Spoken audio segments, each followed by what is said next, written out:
তিনি কথা বলেছেন এবং রাজনৈতিক দলগুলোর কাছে তিনি আহ্বান জানিয়েছেন যে এই সংস্কারের যে রিপোর্টগুলো প্রত্যেকটি কমিশনগুলো যেগুলো প্রদান করেছে সেগুলোর উপরে আলাপ আলোচনা হবে, দলগুলো সেগুলো নিয়ে কথা বলবে কমিশনগুলোর সঙ্গে এবং একটা ঐক্যমতে পৌঁছানোর চেষ্টা করা হবে। সেটাই আপনার মূল কথা এবং সেজন্য আজকে প্রাথমিক আলোচনা, সেখানে বিভিন্ন রাজনৈতিক দল বিভিন্নভাবে কথা বলেছেন। আমরা আশা করব যে খুব দ্রুত এই সংস্কারের যে ন্যূনতম ঐক্যমঞ্চ তৈরি হবে সেটার উপর ভিত্তি করে অতি দ্রুত জাতীয় নির্বাচন অনুষ্ঠিত হবে, এটাই আমাদের প্রত্যাশা।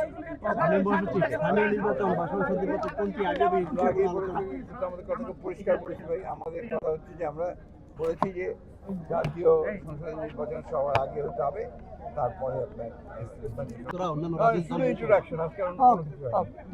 আলোচনায় বিভিন্ন রাজনৈতিক দল বিভিন্ন কথা বলেছে, সেগুলো তাদের নিজস্ব মতামত বলেছে, কিন্তু একদম পজিটিভ কনস্ট্রাকটিভ কিছু আলোচনা হয়নি, হওয়ার সুযোগও ছিল না, কারণ আজকে পরিচিতি গত একটা ব্যাপার।